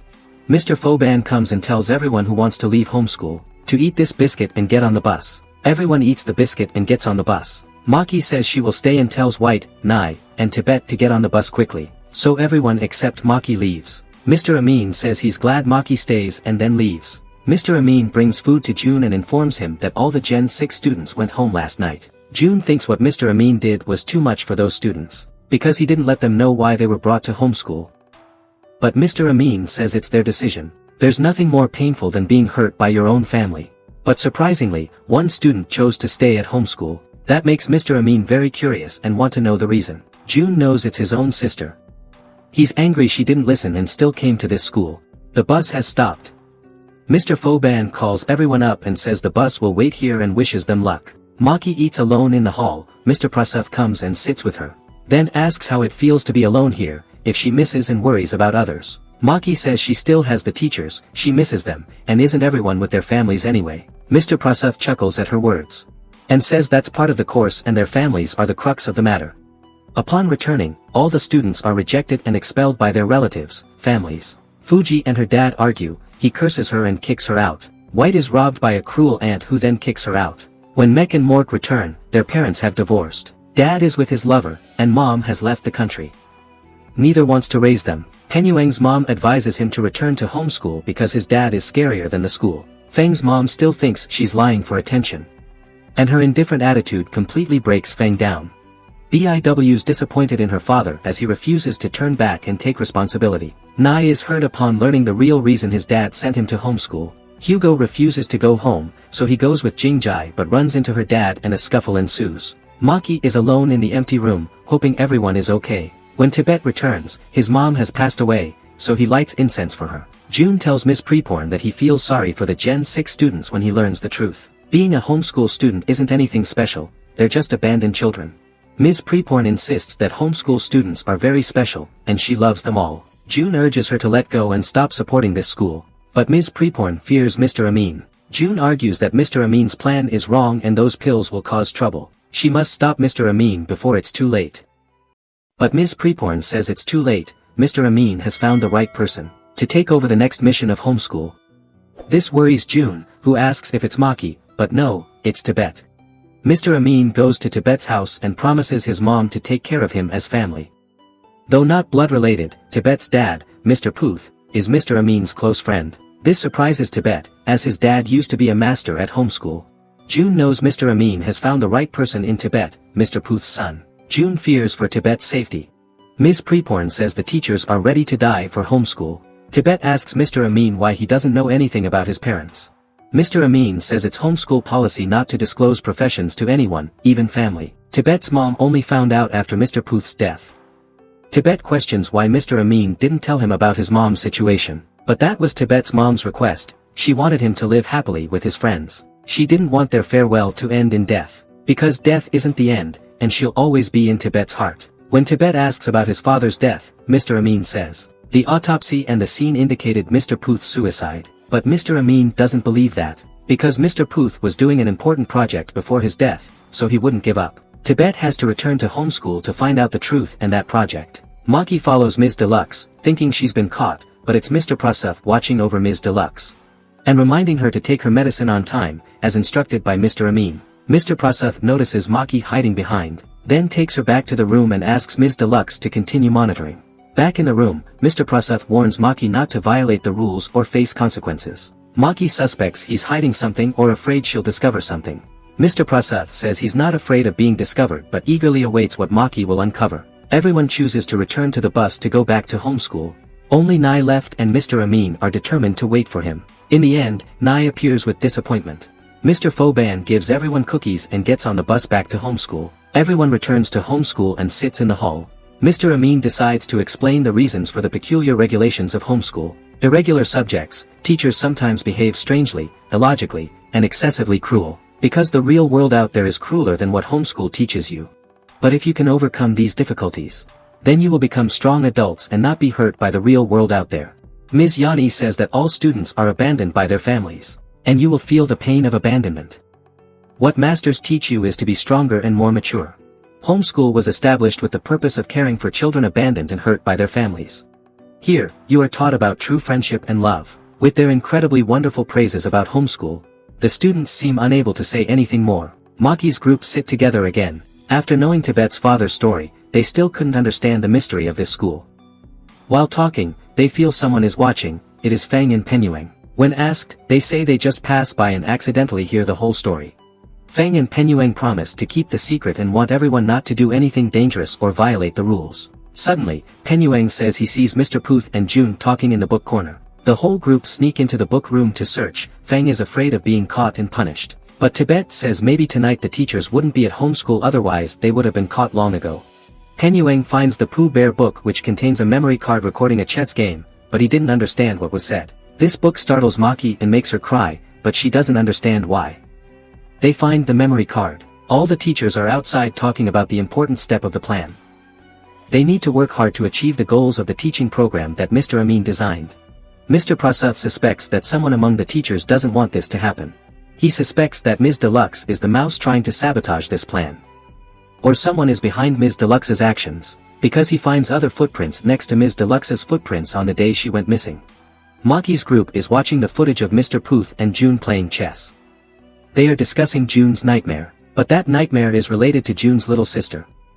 Whenever she has a bad experience, she tells June to read the cute Pooh Bear book to her, because she says she wants a friend like Pooh Bear since she's never really had one. June says she really likes that book and she's pitiful. Mr. Puth asks who harmed June's sister, but suddenly, there's a noise outside the door, so the students hurriedly run back to their room before being caught. Later, Maki has a nightmare about her past story. Now it seems like she doesn't remember anything about that painful memory. Fang and White ask Maki what she dreamt about. Maki says, she was punished by someone and her hand hurts so bad. Today, they don't have to wake up early for exercise. Mr. Amin says, they would have a welcome meal for the returning students. The meal is really grand. Mr. Foban comes and announces that they have to attend classes. Students are allowed to choose their master to learn and think about. That master's attitude, and there will be absolutely no punishment. Each master gives you knowledge and love, so feel free to explore. Hugo and Mek choose Mr. Prasad. Jingjai, Biw, and Fuji choose Ms. Yani. Maki, White, Nai, and Tibet choose Ms. Preporn. Mork and Jean choose Mr. Champ. Penyueng and Feng choose Ms. Deluxe. Everyone has indescribable pain. They have all been abandoned by their families. Even the masters have sad stories in the past, but all the masters comfort them and say that Homeschool will be a place which never abandons students. Mr. Puth helped Ms. Preporn escape from the nightmare with a sentence. Sometimes we can confront nightmares by facing them. Maki wants to confront her nightmare, so Ms. Preporn helps Maki. Maki remembers everything about her childhood when she was with her brother and father. She says she was abused by her father. Her father used the book she loved to beat her. But Mr. Amin appeared and stopped him and took her to the treatment room to delete her painful memories. Maki goes to see Mr. Amin and asks why he didn't tell her the truth about her past, and he has already known Maki's true identity. But Mr. Amin says it is because Maki hid her identity herself, so he is just respecting her decision. Maki receiving the scholarship from Homeschool wasn't because of June, but because of her own potential, and Bowden is just Maki's stepfather, and Mr. Amin erased her memories because of June's request. Maki asks if June killed her father and where he is now. But Mr. Amin says now is not the right time and Maki should trust Mr. Amin and believe in homeschool. Maki remembers everything about her past in Mr. Amin's treatment room. Tibet comes to talk to Maki. She says she still doesn't believe Mr. Amin and won't do what the masters ask her to do. But Tibet says she has to do what the masters want them to do, because that's the only way to know about his father's plan. Maki holds Tibet's hand and they look at each other without saying anything. Nai and Tibet confide about their romantic matters. Nai says he likes strong and cool girls like White, and he wants to confess to White but is afraid of failure and becoming a joke. Tibet also tells him about last night but he hasn't confessed yet, because he thinks Maki doesn't care much about this matter. Penyuang runs over and says he was held hands by both Maki and White. Nai asks Penyuang who is the most beautiful and handsome person in the school, but Penyuang says everyone is beautiful. Jingjai enters the room with a flower and says they were from Hugo. That makes everyone curious about her relationship with Hugo. Jingjai says they still haven't officially dated and asks about the girl's feelings. BIW says she used to like Nai but he already has someone else in his heart, which is White, but White disagrees. Maki says she doesn't care much about romance at the moment. BIW says she finds Jean cool and cute so she has feelings for Jean. Fuji still doesn't trust men and believes they only show their true nature later. While everyone is chatting happily, Ms. Yani comes in and announces that, from now on, the schedule will change and students must participate in separate classes chosen by the masters. This is to prepare for the treatment process. Maki, White, Nai, and Tibet must eat a cake before entering Ms. Preporn's treatment session. Mek and Hugo bring important items as Mr. Prasad said but he burns them.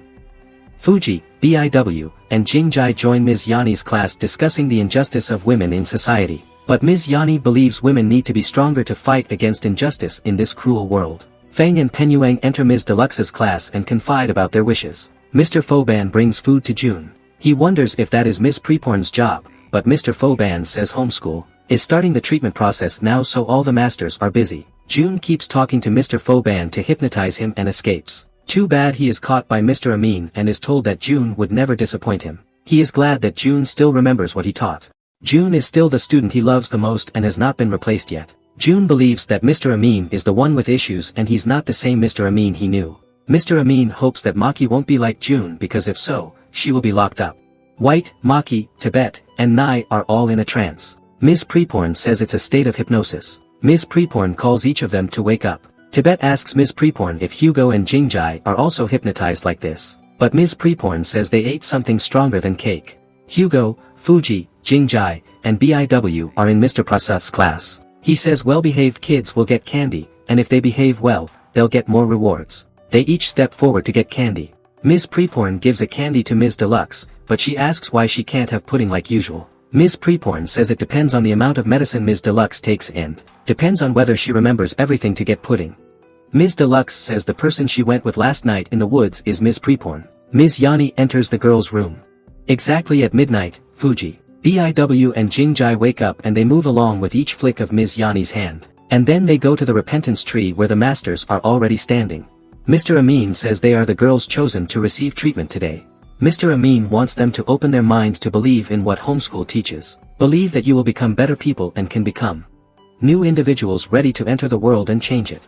Ms. Yani commands the three to kneel, close eyes, place hands in front of their chest, and think about their old selves. Because from now on, that old self will no longer exist. Remember the cruel things you've had to face. Fuji is asked to open her eyes and is the first to receive treatment. Mr. Prasad leads Fuji to the treatment room.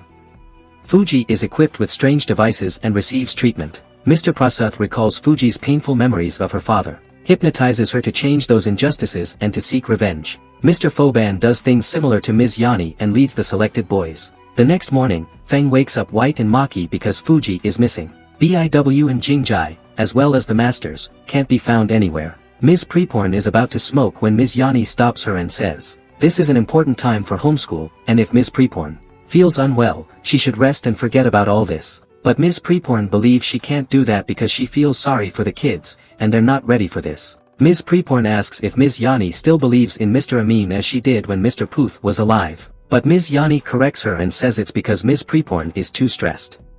Ms. Preporn says she's worried about Maki because she remembers her past, and Maki shouldn't have to face that. But Ms. Yani still insists on believing in Mr. Amin. Mr. Amin says there's no need to worry about the missing students, they're fine, and he's helping and treating them. Tell them to believe in homeschool, but of course, they don't believe anymore because Mr. Amin always acts strangely. June is repeating the strange commands when Ms. Preporn approaches, and asks June if he's sure he can stop teacher Amin or not. June says he's sure, so Ms. Preporn says she'll help him escape from homeschool. Returning to 6 years ago when June was still studying at school and was Mr. Amin's favorite student, he also learned hypnosis from him. His father was still the owner of homeschool, and June was just his adopted son. Bowden wanted to please the madam, so he got June to be close to Zero, the madam's son. He only cared about money and wine, and didn't care about anything else. Now Maki's group is discussing about their friend's recent disappearances. Tibet is worried about not knowing who's next, and Maki thinks they're probably being held somewhere in the school. June asks Ms. Preporn why she's helping him. She says, Mr. Amin has changed, so she decided to help June stop him. But June believes Mr. Amin changed after he asked June to kill Mr. Bowden. Perhaps his determination for revenge made him a different person, violent and ruthless. Returning from the shower, in the hallway, White feels someone is following her. It's Nai. He follows her to watch over her, fearing she'll disappear like the others. Nai wants to take the flashlight but White thinks he wants to hold her hand, so she puts her hand in. Maki and Tibet are also following the masters outside, but because they lose track and fear punishment, they return to Mr. Amin's room to search. While searching, Maki manages to open a mysterious door.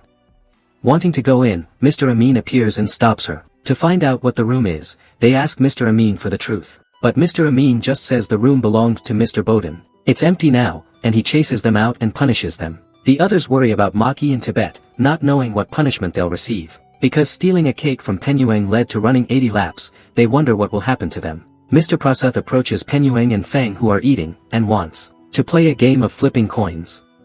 His strange behavior scares the two. Though they don't want to play, they are forced to, and he scolds them whenever Penyueng asks. In the first round, Fang answers correctly, so she is allowed to eat popcorn. When Penyueng asks what happens if they choose incorrectly, he threatens, leaving them visibly frightened.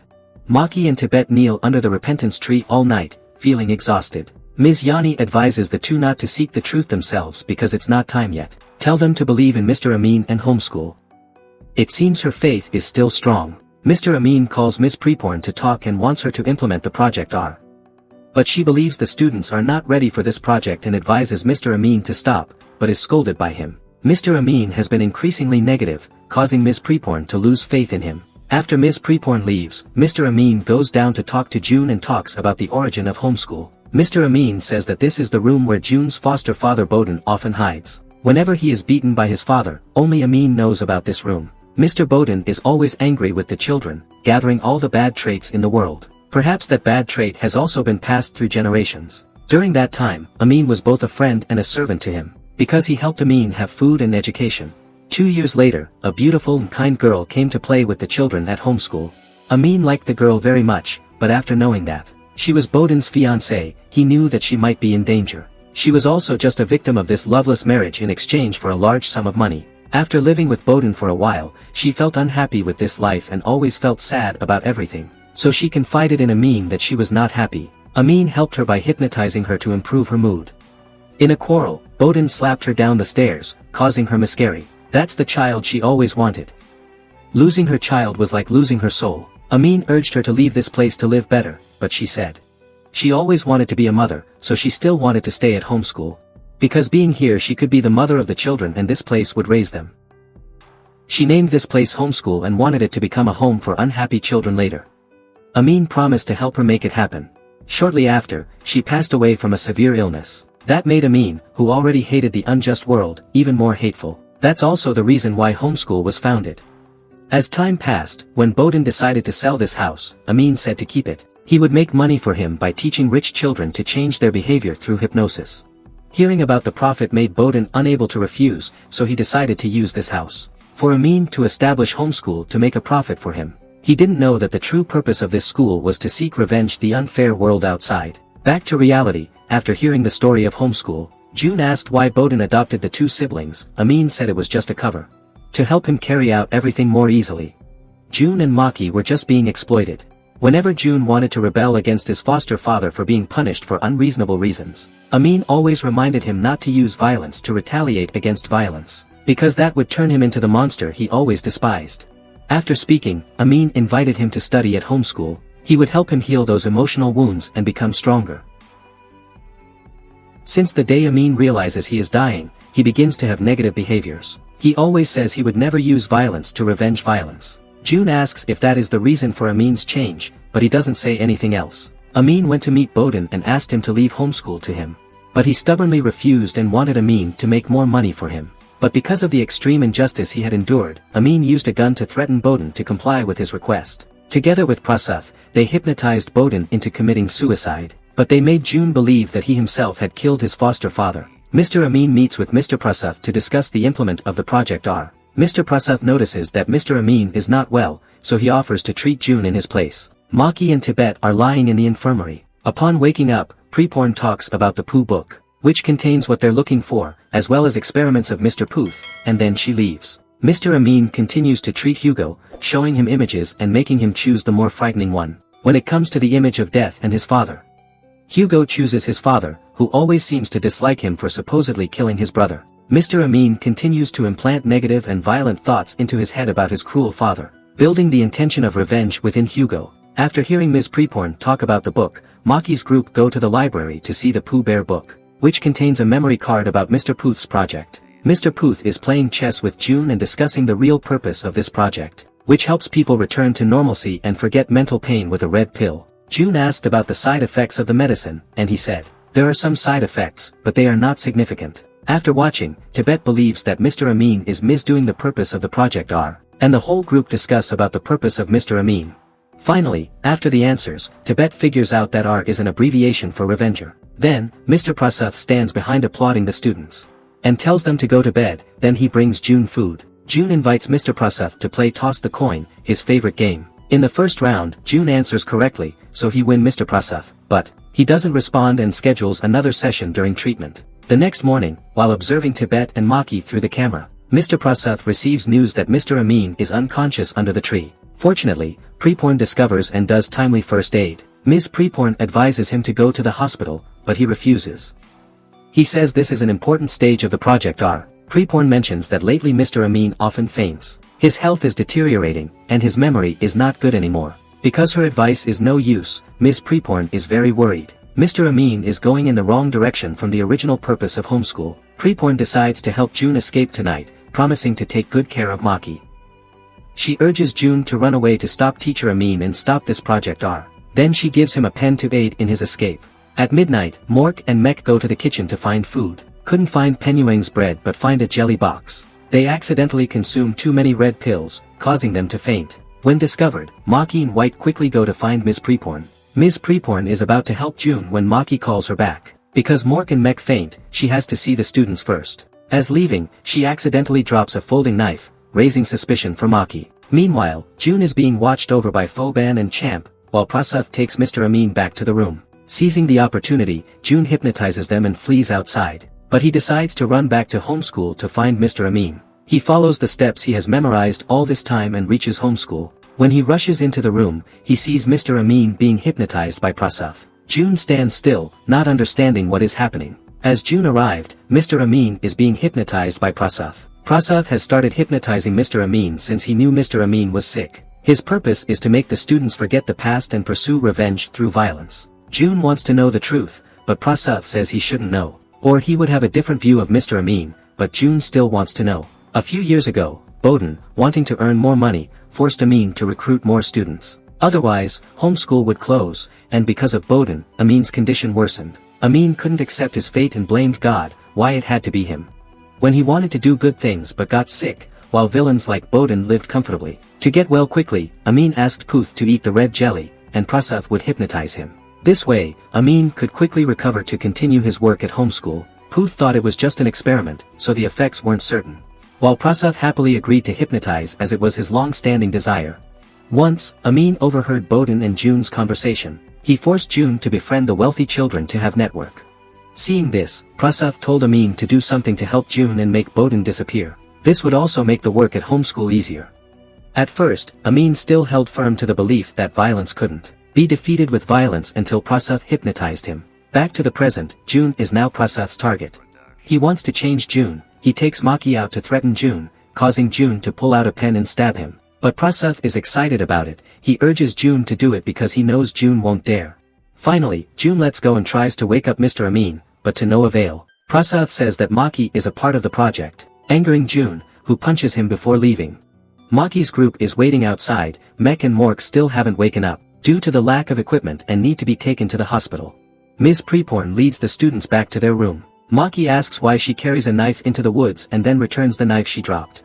Preporn simply says she will protect everyone and then leaves. As she leaves, she meets Mr. Champ and Mr. Foban, learning that June has escaped. Maki doesn't give up on following the teachers, and the others follow. Outside, they encounter June coming out of Mr. Amin's room. They hug, and June tells everyone to follow him. Unfortunately, they are stopped by Prasath with a gun. He forces everyone to play toss the coin. If it lands on A, one of them will be a human shield. If it lands on B, they can run away. The coin is tossed, and it lands on B. They have 10 seconds to escape, but start running. They encounter Mr. Champ and Mr. Foban. Just as they don't know what to do, Ms. Preporn holds a knife to Mr. Foban's throat. Prasath points the gun at her, then pushes her towards Mr. Champ to hold. He walks around to threaten the students. Then they are all locked in the dormitory without food or water. Prasath goes to the boys' room and wants to punish one of them for escaping. He then selects Penyueng. But when he resists, frightened, Prasath pulls out the gun to control him. Meanwhile, in the girls' room, Mr. Foban comes to take Fang away. Both must be injected a poisonous substance and play toss the coin. If it lands on A, Penyueng will be injected, and vice versa. He wants one of them to be injected and then lock them up. The remaining students are gathered under the tree. There are 4 unlabeled bottles. Prasath says there are 2 bottles of saline and 2 bottles of antidote. Their task is to find the antidote to save Ms. Preporn and Penyueng, who have been injected with poison. He only says that Ms. Preporn is in the treatment room, and they must find it themselves. The locations of the 2 injected individuals are unknown.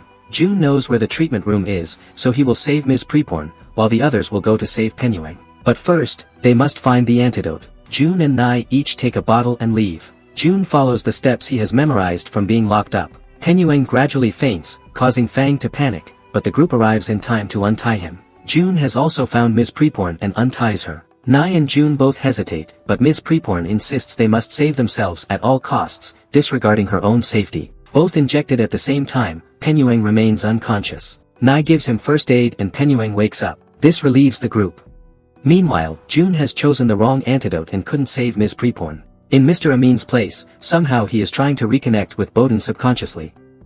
Bodin tries to wake Amin up. June is crying because he couldn't save Ms. Preporn when Prasath steps in. He accuses June of killing her by choosing the wrong antidote, claiming he did nothing wrong. He tries to convince June to listen to him and continue the Project R. He even offers June the gun to take action, but June remains firm in his belief, as Mr. Amin has taught him. Violence cannot defeat violence. It will only turn him into a monster. Prasath chuckles lightly, wipes his face with a towel, and reveals a terrifying secret. He has already created new monsters. At Maki's place, everyone is waiting for Penyueng to be treated. Mr. Foban announces that he has passed the critical condition. White tries to persuade Mr. Foban to escape with them, but he refuses. Tibet and Nai also try but without success. Everyone waits for June. When Foban sees Prasath, he realizes that Ms. Preporn is gone. Prasath still insists that June's choice of the wrong antidote is why they couldn't save Ms. Preporn. Tibet gets angry and advances to punch Prasath, but June stops him. June says that continuing to make things deviate from his direction will endanger everyone. Then he leads the others back to the room. Prasath calls for Mr. Champ and Mr. Foban to talk, to ensure they won't betray him like Ms. Preporn did. June and Maki are sitting on the bench under the tree, talking. Seeing Maki's fear and worry, June feels guilty and reaches out to comfort her. It's been a long time since they've seen each other. Despite years of separation, their sibling bond remains strong. June wants to stop Prasath and destroy the Project R. He explains that their stepfather's death was due to his action during hypnosis, not June killing him. June fears that someone will inevitably die here soon. Both siblings cry over the situation and comfort each other. When Ms. Yani returns to school and learns of Ms. Preporn's passing, she becomes even more determined to stop Prasath by any means. Suddenly he arrives with Mr. Champ and Mr. Foban. He wants to take Ms. Deluxe away for treatment before she betrays the homeschool. Prasath gently reminds Ms. Yani not to act rashly, or else she will regret it, and he will release the students being treated. He threatens that if Ms. Yani doesn't take care of them, the students and Ms. Deluxe will be sent off immediately. The next morning, Maki's group head to the dining hall, wondering why. There's a water purifier when Jingjai, Hugo, and BIW suddenly appear. Their attitudes are completely different. Jingjai suddenly becomes a well-behaved girl. Hugo and BIW are also unusually gentle and polite. They make Maki, June, and White drink water and then pull chairs for them. Fang meets BIW outside, but BIW wears a murderous expression on her face. Just then, Miss Yanni arrives and quickly sends BIW away and warns Fang not to be alone from now on, and not to be near BIW's group anymore because they are no longer her friends. Fang discusses this with Maki's group. They are also worried because Nai and Tibet have been missing since morning. While they're discussing, Mr. Prasath approaches, angering White. June remarks that he should act normally. Prasath says that the first time they escaped, the screams they heard were from June. He used a nail clipper to make a few cuts on June. He even brings that nail clipper to use on Maki, and when Maki tries to punch him, a gunshot is heard. Prasath explains that they shouldn't worry because it's part of the project. Nai and Tibet are following Foban to the treatment room, where they also hear gunshots. When they ask, he doesn't explain but simply says that the two are the key to this project. And if they don't comply, Maki and their friends will be done. That evening, Mork at the infirmary feels hungry, so he calls Penyuang to find some food. On the way, they encounter Jingjai holding a knife, stating that the two have violated the rules. Mork and Penyuang flee in fear. Jingjai tries to finish off Penyuang from behind, but to be spotted by Mork. Mork intervenes to grab the knife, but Jingjai, strong and quick, knocks both boys down and grabs Mork to handle him. Yanni appears in time to intervene in the situation. In the morning at the infirmary, Ms. Yanni explains that Jingjai is experiencing side effects from medication, causing her to lose control of her behavior. Not take medicine on time, she'll go crazy. Now, even Ms. Yanni can't stop Prasath and is forced to follow his orders, or else the students will be in danger. June and Maki meet Prasath, who is eating popcorn. He states that the project has now begun, and sooner or later, he will complete it. The parents have been brought to the homeschool and tied up on chairs, preparing for Prasath's new game. Starting with Nai's father, a wealthy and influential man in society. But now, tied up and only able to scream in terror. Prasath calls for Nai, who is now under the hypnosis and causes his father even more fear. Meanwhile, the boys in the dormitory hear the noises outside, but Fuji and Jean block their way. Their gentle behavior makes the three scare. The next day, the students who haven't been hypnotized gather in the storage room. As they wonder what's happening, June explains that Prasath's ultimate goal is revenge against their parents. They are all wealthy but vile, despising their own children, making them unhappy. He wants to bring them all back to starting line. The key figures are Hugo, Jingjai, Fuji, and BIW, who harbor the most resentment and hatred towards the parents. Thus, they are susceptible to being hypnotized to change their behavior. Now, only Mr. Amin can help them return to their original state. Hugo, Jingjai, Fuji, and Bai are in the forest with Mr. Champ. They're gonna eat pink jelly in preparation for the project. Each of them receives a weapon to play a chase game with the parents. Meanwhile, Prasath tells the parents that they will be released to run in the forest. They are still confident that their kids would never do such a thing to them. Prasath then plays a video showing parents asking to enroll their children in homeschool. They all hate their own children. They pay to send them away for 3 years so they don't have to be with them. This video is played every day to treat the students. It imprints thoughts of revenge on the students' mind. Prasath gives the parents 99 seconds head start before releasing the hypnotized students to play chase with them. Nai's father, the wealthiest, will be released first, followed by White's aunt, as she's a woman, and finally, BIW's father. Ms. Yanni is running to call June for help among the students who haven't been hypnotized. Everyone wants to help, but due to the danger, Ms. Yanni initially refuses, only agrees after much convincing and pleading from Maki. June explains he has a plan to stop Prasath, but the success rate is only 50%, so they have to risk being caught. In the forest, the parents are fearfully running away. This forest becomes more like a maze. Hugo chooses a gun and chases after the parents. Even though he sees White's aunt, he doesn't care much and bypasses her. His main target is his evil father. Jean also finds his father. Jingjai and BIW also each find their parents. At this point, they all sweet-talk their children and coax them to run away from this place. BIW agrees but exits in pieces, leaving her father pale. Fuji is helping her father by resetting his dislocated leg, causing him to scream in agony. Jean and Jingjai's parents are luckier, managing to dodge the hits and run away. Tibet follows his father with the stick his father once used to mercilessly beat him. When the hypnotized students are about to attack their parents, the remaining ones arrive just in time to stop them. Due to the strength difference, the hypnotized group push them back. June and Ms. Yanni go to help Mr. Amin regain consciousness. June talks to Amin to wake him up. To June, Amin is like a father. Apart from Maki, only Mr. Amin cares about him. After saying this, June hugs Mr. Amin tightly, calling him dad, but after a while with no response. When June seems desperate, Amin holds June's hand and says, "I'm sorry for making you suffer all this time." About Nai, he is only pretending to be hypnotized to deceive the masters.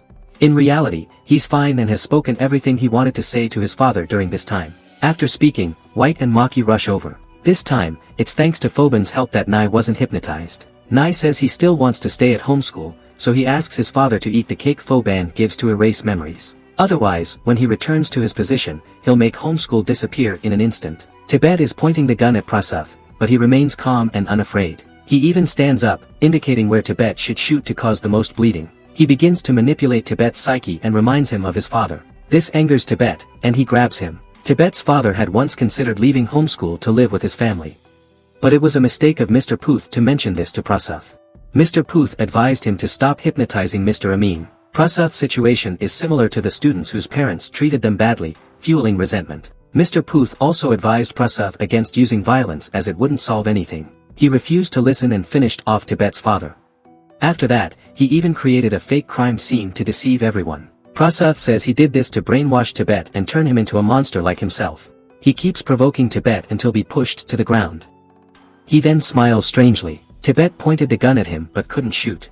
Fortunately, Mr. Amin appears in time to advise Tibet to stop. Both June and Ms. Yani also arrive to help Tibet calm down. But Prasad don't want to stop and drives June crazy by saying he should worry more about his sister than standing here. Hearing this, June hurriedly finds Maki. Meanwhile, Champ discovers Foban's betrayal and madly fires his gun at the students. After a while, White slips and Champ catches up. Maki gets shot while shielding her friend.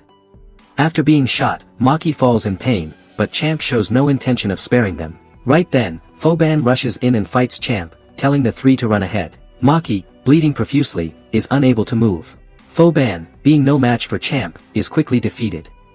Champ follows the students with a gun. Nai lets White and Maki go ahead while he stays back to hold Champ. As a former national athlete and with the adrenaline pumping, Champ easily beats up Nai. White tries to carry Maki back to school, but Maki can't go on and passes out. White Eye holds Maki and cries uncontrollably. Later, June and Tibet arrive. Maki says she doesn't want to die yet and passes out again. June asks Tibet to take the two back to school while he goes to deal with Champ. Meanwhile, Mork and Mek find Fuji, tie her up, and lead her back to school. Hugo, Jingjai, and Jean are still chasing after their parents. Fuji's father, unaware of the changes, sees his daughter tied up and demands to strike her dead. This angers Mork, who scolds the old man and drives him away. On the other side, BIW is still struggling with Penyuang. Fang is still trying to stop her. Bai's father, feeling remorse, approaches and apologizes to his daughter. Jingjai also catches her mother. She is about to stab, but stops and lets her leave. Hugo's father also recognizes his mistakes and takes responsibility for all of that and apologizes to him. And it is those moments that make the injured children stop. Mr. Amin is still trying to persuade Prasad to abandon his revenge thoughts because the love of the students has stopped them. At this point, June has found Champ and Nai lying injured on the ground. Knowing that he wouldn't fight against Champ, June uses a hypnotic technique with the pen that Ms. Preporn had given him. June hypnotizes Champ, causing him to punch himself. June has no intention of stopping until Mr. Foban and Ms. Deluxe arrive to advise June to stop. Otherwise, June would have finished off Champ and become a monster like Prasad. Everyone returns to school. Maki is taken to the hospital, and the hypnotized students have all regained consciousness. The parents after that horrifying event, obediently eat the memory erasure cakes. Prasad and Champ are arrested by the police, but even when handcuffed, he refuses to give up and said, as long as he's alive, Project R will surely continue. If not him, then another will carry it out. Mr. Amin and June go down to the basement room, and Mr. Amin apologized to June for confining him there. June doesn't blame Amin because, ultimately, it was Prasad. And in the end, Mr. Amin thanks June for protecting the school. 1 month later, Maki recovers and returns to school. She chats with Tibet, and smiles brightly. Nai also keeps up with Tibet by confessing his feelings to White.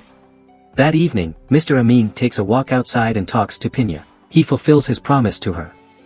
He turns the homeschool into a home for abandoned children. Mr. Amin knows his time is short, so he spends his remaining time happily with the students. He leaves all his belongings to June, hoping he would take care of the homeschool after him. After writing the letter, Mr. Amin goes down to his basement room to take rest. The next morning, when Ms. Yani and June bring breakfast to Mr. Amin, they find him lying motionless in bed. June bursts into tears, hugging him. 6 months later, thanks to June, everything at the homeschool became more stable. Ms. Deluxe is happier with her work without being pressured. Ms. Yani is no longer as strict as before. She realizes that the happiness of the students is her own happiness. Now, everyone's life became happier, cooking their favorite dishes and enjoying delicious meals. June could feel the happiness of everyone and thinks that Mr. Amin would be very pleased with this. When no one is left behind and there are no more wounds. Until one day, an old friend of June's appears. That is Zero, son of the lady whom June's foster father wanted him to get close with. Is Zero the seed that Prasad mentioned and also his message? What will happen when Zero takes over the management of this school? Stay tuned for the next part. That's the end of this part. Thank you for following along throughout the story. Do you have any suggestions or want our team to review any series?